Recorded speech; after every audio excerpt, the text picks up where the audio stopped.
Does Israel have a right to the land of Israel or not? That is the question. Mike Huckabee and Tucker Carlson got deeply entrenched in this whole debate. Tucker Carlson wanted to discuss this with Mike Huckabee, and he actually went over to Israel to discuss this with our ambassador over there. And it got very heated at times. And I just want to remove all the bull, because a lot of people, when we get into this, it gets very just nuanced, very just in the weeds. And I wanted to kind of just take maybe a little bird's eye view, step back a little bit. Does Israel have a right to that land or not? And do other nations have a specific right to their own land? And where the hinge is specifically, is it a biblical right? We're going to take a look at a couple different clips. And this is when Tucker he pushes back on Mike Huckabee. Well, does Ireland have a right to their land? Does England have a right to their land? And he starts throwing these examples, and let's see what Mike Huckabee says. Do they have a moral right to that as their homeland? And I think they would probably say, yes, we do, because we have ancient history to it. What do you think? I've never thought about whether now that I'm raising the question, and you've spent a lot of time thinking about the right of the Jewish people to their homeland, do the Irish have the same right to a homeland? As long as they can defend it, and as long as they, as long as they can defend it. But Tucker, here's the point. Wait a second. Wait, hold on. Now you just flip category. You're the minister here. Yeah, and I'm telling you, as long as they can defend it, and if they can't defend it, they allowing lose me the to right. tell you that I think that what is very, very special here is that there is a biblical, as well as an ethnic, and a historical. So you can take any one, but if you add them all together, biblical, historical, and ethnic, you have a very strong case that the Jewish people are living in a land that is indigenous to them, that has been their historic homeland for 3,800 years. You can repeat it as... Obviously, he's a politician, so Mike Huckabee is saying the things, and when I really stepped back and thought about this, what Mike Huckabee is saying, because he brings up, does Israel have a right to exist? And because they got into the whole, well, who are Jews, and do they have claim on this land?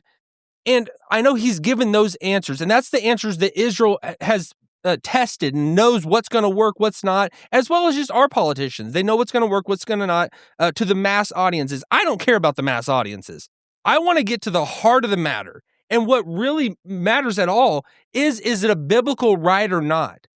I think it is a biblical right that Israel has to that land. I do think that is the case.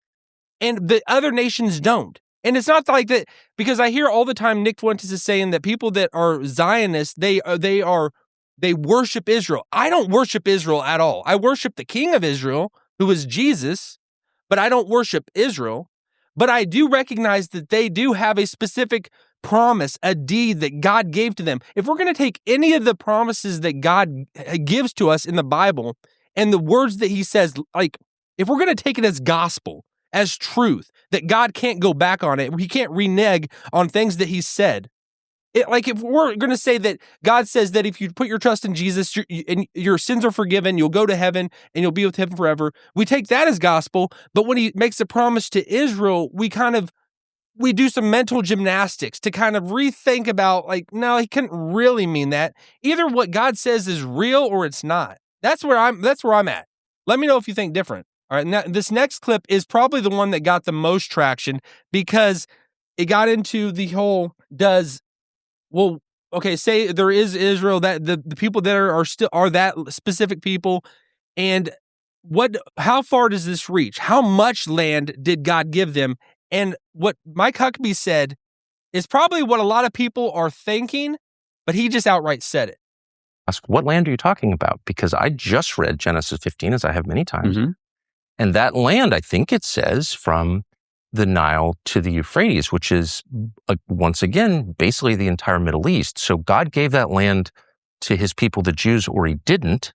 You're saying he did. What does that mean? Does Israel have the right to that land? Because you're appealing to Genesis. Yeah. You're saying that's the original deed. It would be fine if they took it all. But I don't think that's what we're talking about here today. What would be... He said it. And is he being just tongue-in-cheek? But, I mean, Tucker knows he plays this game of being stupid, which he's not. He's very smart, but he knows how to interview. He knows how to play dumb so he can draw the most out of people. He's very good at that. So he knows what Mike is hinting at. He knows what everybody in the back of the mind. It brings me to the thing about like predestination. When people talk about predestination, we always say, well, what do you mean by predestination? When we all know what people mean by it, they just don't outright, flat out say it. This is the same thing. Tucker knows what he's hinted at. Fine. Well, it's exactly what we're talking about today. But here's what I don't think you think it would be fine if the state of Israel took over all of Jordan? They don't want to take it over. They're not. Mike Huckabee got back into right after that, it felt like Mike Huckabee thought he might have got himself into some hot water, which he has, and there has been ramifications from what he said because all the other Islamic countries surrounding Israel right now are obviously pushing back because they're like, well, what? You just said that they have a right to all of our land?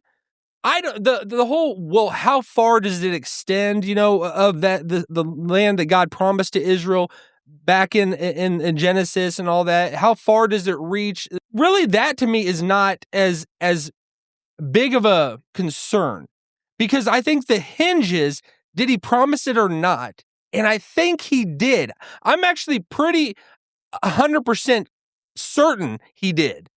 And I think that people that you can go the Nick Fuentes route and just say, well, all of that stuff is done away with. And he brings up, and he speaks of Yahweh, the God of Israel, the Hebrew God, like almost it's a separate thing. Like God was that way then, and Jesus came and he's completely different now, which if there's any consistency in God, he has to be the same being. He doesn't change. So how does he he becomes a completely new avatar in the New Testament, a new thing?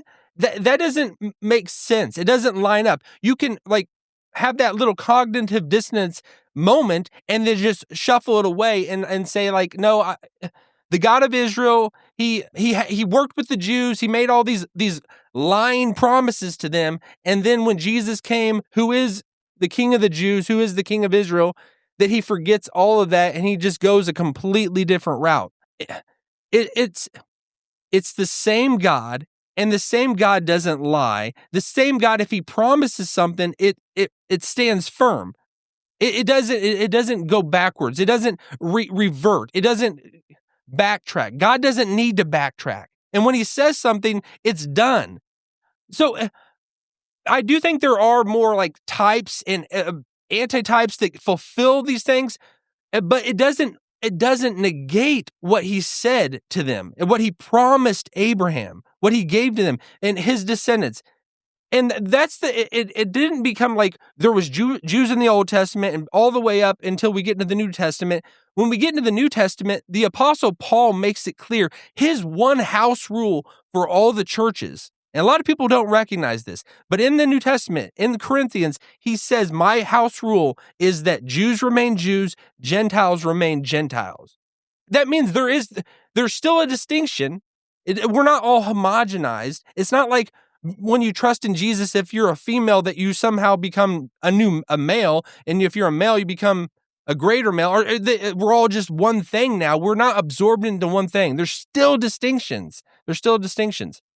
And this whole, with Israel, I know this can rub people the wrong way because I know this isn't the popular opinion. And I don't care about the popular opinion. I really don't, because I care about God's opinion, what God says. And I'm not going to just run with the crowd and be a grifter. I'm not going to be a grifter that just everybody hates Israel now. I got to hate Israel. Everybody wants to try to just discount Jews, make them nothing, go along with this a popular opinion and just say and try to remove their basic rights. Because it's not like the things that there is a difference between what we in the United States have to our land as opposed to Israel has to their land. I'm all for America. But when you get into divine covenants and divine promises, God didn't promise England that land or that people that land. He promised Israel and gave to Israel that specific land. And Mike Huckabee, he's just working it out, saying the inevitable conclusion of what we would all get to, that if God promised from the Nile to the Euphrates, and now all the whole landmass and how far that goes, I haven't dove into that specifically. I don't know exactly from here to here. And really, it doesn't matter. It was just a promise that they would have peace specific as the natural descendants, the covenant community of God, that he would give them peace and rest in a land. And it does signify a greater rest that all people who trust in God will have, who trust in God through Jesus Christ will have, that we will have an eternal rest. This land, this earth is going to pass away. But it doesn't change the fact that we're still in the here and now, and what God promised to them still abides. And we see that throughout in the Old Testament, God said, if you're disobedient, I'm going to kick you out of the land, which they were the ultimate disobedient when they rejected their Messiah. They rejected him. They crucified him. And then God scattered them. God sent them throughout the entire world, but it says that he would bring them all back, which he is doing. And anyone that is opposing that, you are going against God. You are pushing against God. God will have the ultimate upper hand, and he's going to continue to work, and he's bringing his people back. But I wouldn't fight against God. It might be popular to say the things that go against God now, but really, it's maybe not the best thing to do for your own personal soul and your personal well-being to be pushing against what God promised and said. And I know this isn't popular. I obviously know that, and I don't care. Jesus said, woe to you when everybody speaks well of you. And when we get back to it, I'm not saying the things that just Israel loves. So everybody that says, oh, he's going for a $7,000 check, I wouldn't even know how to get a $7,000 check, and I don't care about that. And I'm not going to say the things that Israel because they want you to say everything for them. I'm going to be open and clear with what I believe. This is what I believe. And they're obviously not going to like the things that when I'm not touting the party line, not being completely diplomatic and being political like Mike Huckabee. He's saying the very nuanced, careful lines that Israel has, and I don't think he's not a puppet of Israel, definitely not. But he believes in, he stands for it. And I don't even myself agree with everything that Mike Huckabee believes. I'm probably even more extreme in certain degrees and different. In the ways that I don't align with a lot of Christians. I think that when we try to remove these things and we try to make Jesus more palatable and more of our age, we're actually diminishing and discrediting Jesus. When we say that Jesus came away, he fulfilled the law, and that means he did away with all of it, we're actually creating a false Jesus when we say that. Jesus came, fulfilled the law. Jesus was a Torah-observant Jew. Paul was a Torah-observant Jew. Peter was a Torah-observant Jew. They cared about the law, upholding the law. The whole question was, do Gentiles need to become Jewish? That was the question that they fought against in the New Testament. That was the issue at hand. That was the struggle, and that was why they had to have a convening council in Acts 15 to iron some things out. But they upheld the law, and I think a lot, and that's where I kind of disagree with a lot of Christians in saying that the law's been done away with. It hasn't, but it applies differently to Jews and Gentiles. It's not across the board. All right, so this isn't the biggest issue of everything. It's when we get down to it, it's Jesus is the bottom line. So that's gonna kind of take off Jews today because they're not embracing him.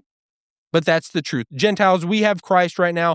They have the law, and there's this barrier that people are putting up again that the apostles and Jesus tore down, and we're resurrecting them with our own false interpretations of the Word of God. So we'll leave it at that. Let me know what you think. Drop a comment. Let me know what you think of this show. Follow me on X and Instagram @BrandonFogel, and have a great rest of your day.